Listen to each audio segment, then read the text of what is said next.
నమస్తే అండి, నేను మీ స్వాతి. వంట చేసి చూద్దాం ఛానల్కి స్వాగతం.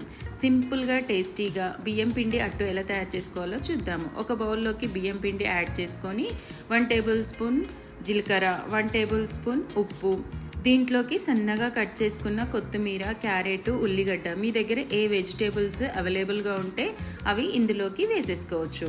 ఇలా సన్నగా కట్ చేసుకొని వేసుకున్న తర్వాత ఇందులో కొంచెంగా వాటర్ యాడ్ చేసుకుంటూ ఈ పిండిని పల్చగా కలుపుకోవాలి.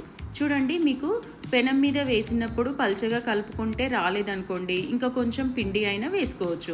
చూడండి, ఇలా నేను వీడియోలో చూపించే విధంగా పల్చగా కలుపుకోండి. ఇలా కలుపుకున్నా కూడా ఈజీగా వచ్చేస్తాయి. ఇప్పుడు ఇలా కలుపుకున్న తర్వాత స్టవ్ మీద ప్యాన్ పెట్టేసి ఆయిల్ వేసుకొని, ఆయిల్ కానీ గీ కానీ ఏదైనా వేసుకోవచ్చు. ఇలా పల్చగా వేసుకోవాలి. ఇన్ కేస్ మీకు ఇలా రాలేదనుకోండి, కొంచెం మందమైన వేసుకోవచ్చు. ఇలా వేసుకొని మూత పెట్టేసి ఒక 2 నిమిషాల పాటు హై ఫ్లేమ్లో పెట్టి మూత తీసి దాన్ని ఇంకొక వైపు టర్న్ చేసుకోవాలి.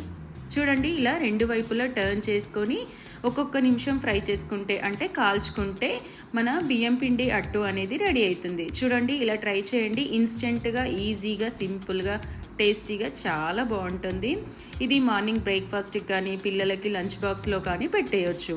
దీని మీదకి ఏ చట్నీ అయినా, మామిడికాయ పచ్చడి కానీ, నెయ్యి కానీ ఏది వేసుకొని తిన్నా చాలా టేస్టీగా ఉంటుంది.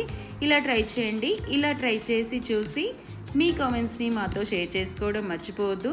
ఇలాంటి మంచి రెసిపీస్ కోసము వంట చేసి చూద్దాం ఛానల్ని సబ్స్క్రైబ్ చేసుకోండి. Thank you for watching.